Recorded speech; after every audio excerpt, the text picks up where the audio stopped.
Hey everyone, सोचो आप रिलायंस या टाटा के शेयर होल्डर बन सकते हो सिर्फ एक शेयर खरीदकर।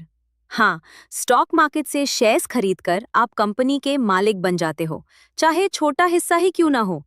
लेकिन ये कैसे पॉसिबल है? पहले हमने सोल प्रोप्राइटरशिप देखा, एक मालिक, अनलिमिटेड रिस्क। फिर एचयूएफ, फैमिली बिजनेस, करता हेड। पार्टनरशिप, दो या ज्यादा लोग, डीड, म्यूचुअल एजेंसी, लेकिन फिर अनलिमिटेड लायबिलिटी।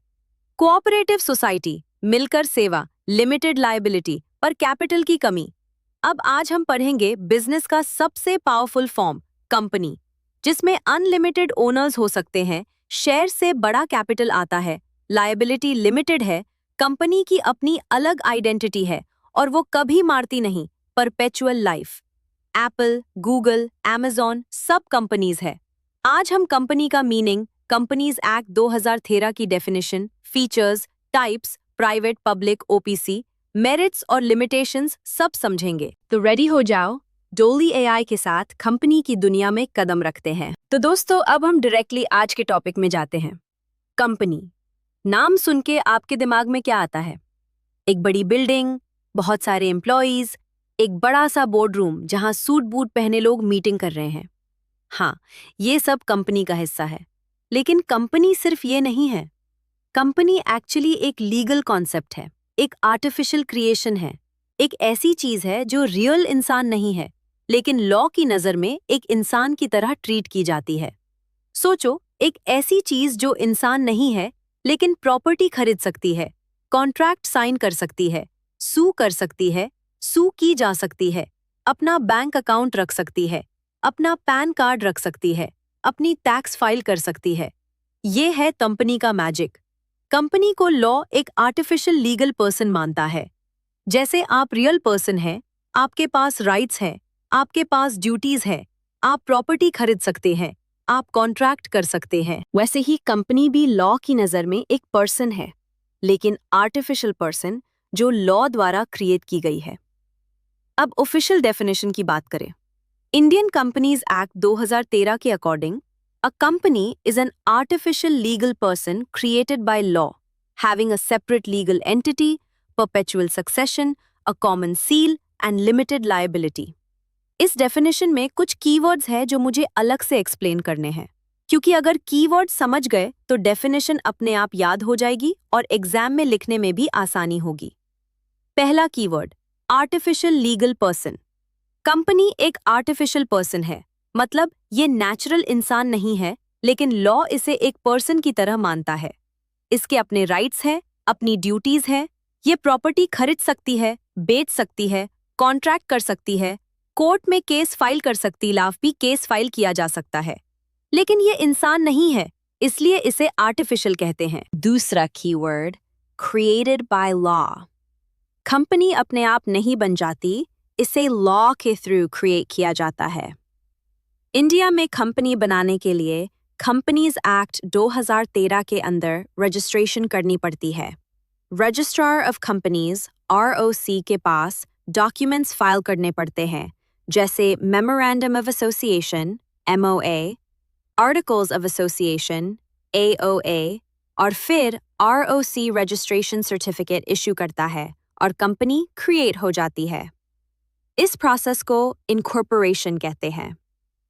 तीसरा keyword, separate legal entity. Company का अपना अलग एग्जिस्टेंस है, अपने मेंबर्स और ओनर्स से अलग। कंपनी और उसके शेयर होल्डर्स एक नहीं हैं। अगर कंपनी पर उधार है तो शेयर होल्डर्स पर्सनली रिस्पॉन्सिबल नहीं है। अगर शेयर होल्डर मर जाता है तो कंपनी खत्म नहीं होती। ये फीचर कंपनी को सोल प्रोप्राइटरशिप, पार्टनरशिप और HUF से बिल्कुल अलग करता है, जहां ओनर और बिजनेस सेम होते थे। चौथा कीवर्ड, परपेचुअल सक्सेशन। परपेचुअल मतलब हमेशा चलता रहना, सक्सेशन मतलब कंटिन्यूटी। कंपनी की लाइफ उसके ओनर्स की लाइफ पर डिपेंड नहीं करती। शेयर होल्डर्स आते हैं, जाते हैं, शेयर्स खरीदते हैं, बेचते हैं, लेकिन कंपनी चलती रहती है। कंपनी तभी खत्म होती है जब लॉ के अकॉर्डिंग प्रॉपरली डिसॉल्व किया जाए। इसीलिए कहा जाता है कि मेंबर्स में कम, मेंबर्स में go, but the company goes on forever. 5वां कीवर्ड, कॉमन सील। पहले के टाइम में कंपनी का एक कॉमन सील होता था, एक रबर स्टैम्प की तरह जिसमें कंपनी का नाम और रजिस्ट्रेशन नंबर लिखा होता था। ये कंपनी का सिग्नेचर होता था। जब भी कंपनी कोई डॉक्यूमेंट साइन करती थी, वो कॉमन सील लगती थी और 2 डायरेक्टर साइन करते थे। लेकिन कंपनीज अमेंडमेंट एक्ट 2015 के बाद अब कॉमन सील ऑप्शनल हो गया है, मैंडेटरी नहीं है। छठा कीवर्ड, लिमिटेड लायबिलिटी। कंपनी के शेयर होल्डर्स की लायबिलिटी लिमिटेड होती है, सिर्फ उतने तक जितना उन्होंने शेयर्स में इन्वेस्ट किया है। अगर कंपनी फेल हो जाती है, उधार नहीं चुका पाती, तो शेयर होल्डर्स की पर्सनल प्रॉपर्टी, उनका घर, उनकी गाड़ी, सब सेफ है। सिर्फ उतना पैसा डूबेगा जितना उन्होंने शेयर्स खरीदने में लगाया था। ये फीचर कंपनी को पार्टनरशिप से बहुत अलग करता है, जहां पार्टनर्स की अनलिमिटेड लायबिलिटी थी। तो दोस्तों, कंपनी का सिंपल मतलब हुआ एक आर्टिफिशियल लीगल पर्सन जो लॉ द्वारा क्रिएट किया गया है, जिसका अपना अलग एग्जिस्टेंस है, परपेचुअल लाइफ है, कॉमन सील है और उसके मेंबर्स की लिमिटेड लायबिलिटी है। यही है कंपनी का एसेंस। अगले स्लाइड में हम कंपनी के फीचर्स और डिटेल में पढ़ेंगे। तो दोस्तों, अब हम कंपनी के फीचर्स पढ़ेंगे। फीचर्स मतलब वो क्वालिटीज, वो कैरेक्टरिस्टिक्स, वो विशेषताएं जो कंपनी को दूसरे बिजनेस फॉर्म से अलग बनाती है, जैसे सोल प्रोप्राइटरशिप, पार्टनरशिप, एचयूएफ और कोऑपरेटिव सोसाइटी से। कंपनी के टोटल 8 में फीचर्स है जो हम एक एक करके डिटेल में समझेंगे एग्जाम्पल्स के साथ, ताकि आपको कभी कंफ्यूजन ना हो। पहला फीचर, सेपरेट लीगल एंटिटी। ये कंपनी का सबसे बेसिक और सबसे इंपॉर्टेंट फीचर है। इसका मतलब है कि कंपनी का अपना अलग एग्जिस्टेंस है, अपने मेंबर्स और ओनर से बिल्कुल अलग।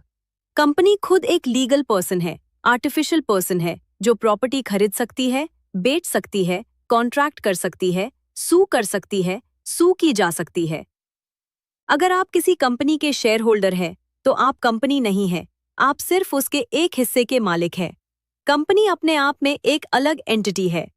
इस फीचर को एक फेमस केस ने एस्टैब्लिश किया था, सालोमन वर्सेस सालोमन एंड को लिमिटेड 1897।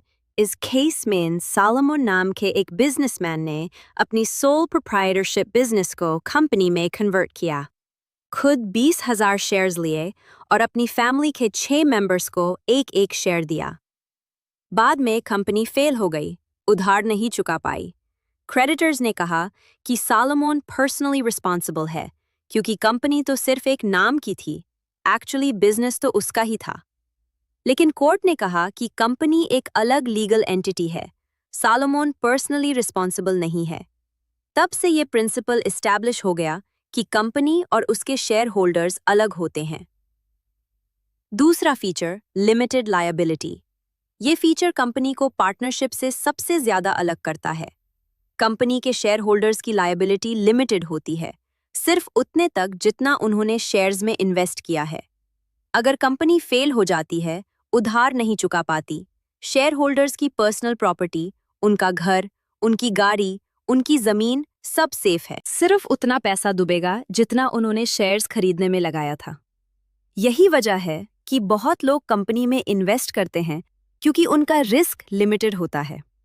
पार्टनरशिप में अनलिमिटेड लायबिलिटी की वजह से लोग डर जाते थे, लेकिन कंपनी में लिमिटेड लायबिलिटी की वजह से लोग फ्रीली इन्वेस्ट करते हैं। तीसरा फीचर, परपेचुअल सक्सेशन। परपेचुअल मतलब हमेशा, सक्सेशन मतलब कंटिन्यूटी। कंपनी की लाइफ उसके ओनर्स की लाइफ पर डिपेंड नहीं करती। शेयर होल्डर्स आते हैं, जाते हैं, शेयर्स खरीदते हैं, बेचते हैं, ट्रांसफर करते हैं, लेकिन कंपनी चलती रहती है। अगर एक शेयर होल्डर मर जाता है, तो उसके शेयर्स उसके लीगल एयर्स को मिल जाते हैं, लेकिन कंपनी खत्म नहीं होती। अगर सारे शेयर होल्डर्स अपने शेयर्स बेच दे, नए शेयर होल्डर्स आ जाएं, कंपनी फिर भी चलती रहती है। कंपनी तभी खत्म होती है जब लॉ के अकॉर्डिंग प्रॉपर्ली डिसॉल्व किया जाए, वाइंडिंग अप प्रोसेस के थ्रू। इसीलिए कहा जाता है कि members may come, members may go, but the company goes on forever. चौथा feature, artificial legal person. Company एक artificial person है, मतलब ये natural इंसान नहीं है, लेकिन लॉ इसे एक इंसान की तरह मानता है। इसके पास अपने राइट्स हैं, अपनी ड्यूटीज हैं, ये प्रॉपर्टी खरीद सकती है, बेच सकती है, कॉन्ट्रैक्ट कर सकती है, कोर्ट में केस फाइल कर सकती है। लेकिन ये इंसान नहीं है, इसलिए इसे आर्टिफिशियल कहते हैं। और इंटरेस्टिंग बात यह है कि कंपनी का अपना नेशनैलिटी होता है, अपना डोमिसाइल होता है, अपना रेजिडेंस होता है। कंपनी उसी देश की सिटीजन मानी जाती है जहां वो रजिस्टर्ड है, लेकिन कंपनी वोट नहीं कर सकती क्योंकि वोटिंग का राइट सिर्फ नेचुरल पर्सन्स को है। 5वां फीचर, कॉमन सील। पहले के टाइम में कंपनी का एक कॉमन सील होता था, एक रबर स्टैम्प की तरह, जिसमें कंपनी का नाम और रजिस्ट्रेशन नंबर लिखा होता था। ये कंपनी का ऑफिशियल सिग्नेचर होता था। जब भी कंपनी कोई डॉक्यूमेंट साइन करती थी, वो कॉमन सील लगती थी और 2 डायरेक्टर्स या ऑथराइज्ड सिग्नेटरीज साइन करते थे। लेकिन कंपनीज अमेंडमेंट एक्ट 2015 के बाद अब कॉमन सील ऑप्शनल हो गया है, मैंडेटरी नहीं है। आजकल डिजिटल सिग्नेचर्स का यूज होता है, लेकिन एग्जाम के लिए आपको कॉमन सील के बारे में पता होना चाहिए, क्योंकि ये कंपनी का एक ट्रेडिशनल फीचर था। 6वां feature, transferability of shares. Company के शेयर्स फ्रीली ट्रांसफरेबल होते हैं, खासकर पब्लिक कंपनी में। आप अपने शेयर्स किसी को भी बेच सकते हैं, स्टॉक मार्केट में ट्रेड कर सकते हैं। प्राइवेट कंपनी में थोड़ी रिस्ट्रिक्शंस होती हैं, लेकिन पब्लिक कंपनी में शेयर्स फ्रीली ट्रांसफरेबल होते हैं। ये फीचर कंपनी को पार्टनरशिप से अलग करता है, जहां पार्टनर अपनी इंटरेस्ट किसी बाहर वाले को नहीं बेच सकता था बिना बाकी पार्टनर्स की परमिशन के। 7वां feature, separation of ownership and management. Company में ओनर्स और मैनेजर्स अलग होते हैं। ओनर्स हैं शेयर होल्डर्स, जो शेयर्स खरीदते हैं, लेकिन डे टू डे मैनेजमेंट नहीं करते। मैनेजमेंट करते हैं डायरेक्टर्स और प्रोफेशनल मैनेजर्स, जो बोर्ड ऑफ डायरेक्टर्स के थ्रू कंपनी चलाते हैं। शेयर होल्डर्स सिर्फ वोटिंग करते हैं, डायरेक्टर्स इलेक्ट करते हैं, लेकिन खुद डेली ऑपरेशंस नहीं देखते। ये फीचर कंपनी को सोल प्रोप्राइटरशिप और पार्टनरशिप से अलग करता है, जहां ओनर ही मैनेजर होता था। 8वां फीचर, इनकॉर्पोरेटेड एसोसिएशन। कंपनी एक इनकॉर्पोरेटेड बॉडी है, मतलब लॉ के थ्रू रजिस्टर्ड है। इंडिया में कंपनी तभी बनती है जब रजिस्ट्रार ऑफ कंपनीज (ROC) के पास रजिस्ट्रेशन करवाई जाए। रजिस्ट्रेशन के लिए मेमोरेंडम ऑफ एसोसिएशन (MOA) और articles of association (AOA) file करने पड़ते हैं। MOA कंपनी का चार्टर है, इसमें कंपनी के ऑब्जेक्टिव्स लिखे होते हैं। AOA कंपनी का रूल बुक है, इसमें इंटरनल मैनेजमेंट के रूल्स लिखे होते हैं। रजिस्ट्रेशन के बाद ROC एक सर्टिफिकेट ऑफ इनकॉर्पोरेशन इशू करता है और उसी के साथ कंपनी का जन्म होता है। तो दोस्तों, ये थी कंपनी की 8 में features: separate legal entity, limited liability, perpetual succession, artificial legal person, common seal, transferability of shares, separation of ownership and management और इनकॉर्पोरेटेड एसोसिएशन। इन्हें अच्छे से याद कर लेना। अगले स्लाइड में हम टाइप्स ऑफ कंपनीज पढ़ेंगे: private limited company, public limited company और 1 पर्सन कंपनी। तो दोस्तों, अब हम पढ़ेंगे टाइप्स ऑफ कंपनीज। जैसे हर चीज के टाइप्स होते हैं, फोन्स के टाइप्स होते हैं, एंड्रॉयड और आईफोन। कार्स के टाइप्स होते हैं, सेडान, SUV, हैचबैक। वैसे ही कंपनीज के भी टाइप्स होते हैं। इंडिया में कंपनीज एक्ट 2013 के अंडर मेनली 3 टाइप्स की कंपनीज होती हैं: private limited company, public limited company और 1 पर्सन कंपनी। इनके अलावा भी कुछ टाइप्स हैं, जैसे सेक्शन 8 कंपनी, निधि कंपनी, प्रोड्यूसर कंपनी। लेकिन आज हम इन 3 में टाइप्स पर फोकस करेंगे जो एग्जाम के लिए सबसे इंपॉर्टेंट है। चलो एक एक करके डिटेल में समझते हैं एग्जाम्पल्स के साथ, ताकि आपको कभी कंफ्यूजन ना हो। पहला टाइप, प्राइवेट लिमिटेड कंपनी। इसे शॉर्ट में प्राइवेट LTD कहते हैं। आपने बहुत कंपनीज के नाम के आगे प्राइवेट LTD लिखा देखा होगा, जैसे Flipkart internet private limited, Ola cabs private limited, Zomato private limited. हाँ, शुरुआत में जोमैटो प्राइवेट LTD था, बाद में पब्लिक कंपनी बन गया। तो प्राइवेट लिमिटेड कंपनी क्या होती है? ये वो कंपनी है जिसमें मिनिमम 2 मेंबर्स होने चाहिए और मैक्सिमम 200 मेंबर्स हो सकते हैं। इसमें शेयर्स का ट्रांसफर रिस्ट्रिक्टेड होता है, मतलब आप अपने शेयर्स किसी को भी फ्रीली नहीं बेच सकते, पहले एग्जिस्टिंग मेंबर्स को ऑफर करना पड़ता है। इसमें पब्लिक को शेयर्स खरीदने के लिए इनवाइट नहीं किया जा सकता, मतलब आप न्यूज़पेपर में एडवर्टाइजमेंट नहीं दे सकते कि हमारी कंपनी के शेयर्स खरीदो। इसमें मिनिमम 2 डायरेक्टर्स होने चाहिए और कंपनी के नाम के आगे प्राइवेट लिमिटेड लिखना जरूरी है। प्राइवेट कंपनी के लिए रेगुलेटरी कंप्लायंस थोड़ी कम होती है पब्लिक कंपनी के कंपैरिजन में। इसलिए जो स्टार्टअप्स हैं, फैमिली बिजनेसेस हैं, क्लोजली हेल्ड बिजनेसेस हैं, वो अक्सर प्राइवेट लिमिटेड कंपनी बनाते हैं। प्राइवेट कंपनी का फायदा ये है कि आपका कंट्रोल रहता है, शेयर्स बाहर वालों के पास नहीं जाते, डिसीजन मेकिंग फास्ट रहती है। दूसरा टाइप पब्लिक लिमिटेड कंपनी, इसे शॉर्ट में एलटीडी कहते हैं। आपने बहुत कंपनीज के नाम के आगे सिर्फ लिमिटेड लिखा देखा होगा, जैसे Reliance industries limited, Tata Motors limited, state bank of India. Actually state bank of India है, लेकिन वो एसबीआई लिमिटेड है। इन्फोसिस लिमिटेड। तो पब्लिक लिमिटेड कंपनी क्या होती है? ये वो कंपनी है जिसमें मिनिमम 7 मेंबर्स होने चाहिए, लेकिन मैक्सिमम मेंबर्स की कोई लिमिट नहीं है। इसमें शेयर्स फ्रीली ट्रांसफरेबल होते हैं, आप अपने शेयर्स किसी को भी बेच सकते हैं, स्टॉक एक्सचेंज में लिस्ट हो सकते हैं और आम जनता को शेयर्स खरीदने के लिए इनवाइट कर सकते हैं।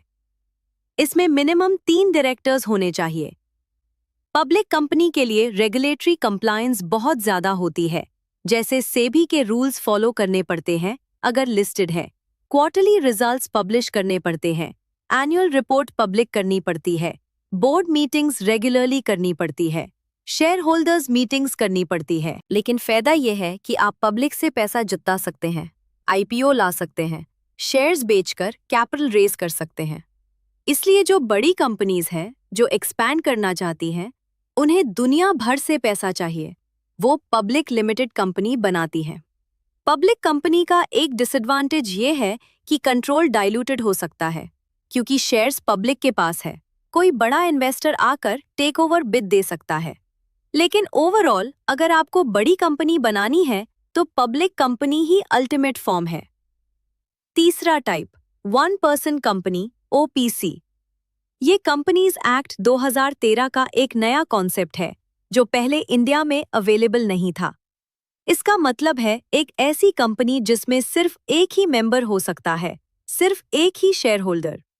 सोल प्रोप्राइटरशिप की तरह एक इंसान अपना बिजनेस चला रहा है, लेकिन कंपनी के बेनिफिट्स के साथ, जैसे limited liability, separate legal entity, perpetual succession. सोचो, अगर आप अकेली हैं, आपके पास एक ब्रिलियंट आइडिया है, आप कंपनी बनाना चाहती हैं, लेकिन आपके पास दूसरा मेंबर नहीं है, तो आप ओपीसी बना सकती हैं।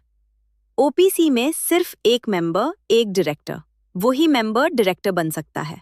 Maximum paid up capital 50 lakh रुपए से ज्यादा नहीं होना चाहिए और एनुअल टर्नओवर 2 करोड़ से ज्यादा नहीं होना चाहिए। अगर कैपिटल या टर्नओवर इस लिमिट को क्रॉस करे तो ओपीसी को प्राइवेट लिमिटेड कंपनी में कन्वर्ट करना पड़ेगा। एक इंपॉर्टेंट रूल, एक इंसान सिर्फ एक ओपीसी बना सकता है, एक से ज्यादा नहीं। ओपीसी में नॉमिनी अपॉइंट करना जरूरी है, अगर मेंबर मर जाए तो नॉमिनी कंपनी संभलेगा। ओपीसी को बोर्ड मीटिंग्स करने की जरूरत नहीं, सिर्फ एक डायरेक्टर है तो सिग्नेचर सफिशिएंट है। ये बहुत अच्छा ऑप्शन है छोटे बिजनेसेस के लिए, फ्रीलांसर्स के लिए, इंडिविजुअल प्रोफेशनल्स के लिए जो लिमिटेड लायबिलिटी चाहते हैं लेकिन अकेली है। तो दोस्तों, ये थी 3 main types of companies. Private limited company, minimum 2, max of 200 members, no public invite. Public limited company, minimum 7, max of unlimited, public invite allowed, listed on stock exchange. Or one-person company, single member, limited liability, OPC. इन तीनों में सबसे basic difference है members की संख्या, shares की transferability, public invite और regulatory compliance. अब सोचो आपको कौन सी कंपनी बनानी चाहिए। अगर आप अकेली हैं, ओपीसी। अगर आपके 2-3 दोस्त हैं और क्लोजली होल्ड करना चाहती हैं, प्राइवेट लिमिटेड। अगर आपको दुनिया भर से पैसा चाहिए, बड़ी कंपनी बनाना है, पब्लिक लिमिटेड। अगले स्लाइड में हम कंपनी के मेरिट्स पढ़ेंगे। तो दोस्तों, अब हम कंपनी के मेरिट्स पढ़ेंगे। मेरिट्स मतलब फायदे, एडवांटेजेस। क्यों कंपनी बनाना बिजनेस का सबसे बेस्ट फॉर्म माना जाता है? क्यों दुनिया के सारे बड़े बिजनेसेस कंपनीज है? कंपनी के टोटल 8 में मेरिट्स हैं जो हम एक एक करके डिटेल में समझेंगे। पहला मेरिट, लिमिटेड लायबिलिटी। ये कंपनी का सबसे बड़ा मेरिट है, सबसे अट्रैक्टिव फीचर है। शेयर होल्डर्स की लायबिलिटी लिमिटेड होती है, सिर्फ उतने तक जितना उन्होंने शेयर्स में इन्वेस्ट किया है। अगर कंपनी फेल हो जाए, उधार नहीं चुका पाए, शेयर होल्डर्स की पर्सनल प्रॉपर्टी, उनका घर, उनकी गाड़ी, उनकी जमीन सब सेफ है। सिर्फ उतना पैसा डूबेगा जितना उन्होंने शेयर्स खरीदने में लगाया था। इसलिए बहुत लोग फ्रीली कंपनी में इन्वेस्ट करते हैं क्योंकि उनका रिस्क लिमिटेड होता है। दूसरा merit, large capital. Company shares बेचकर बहुत बड़ा कैपिटल जुटा सकती है।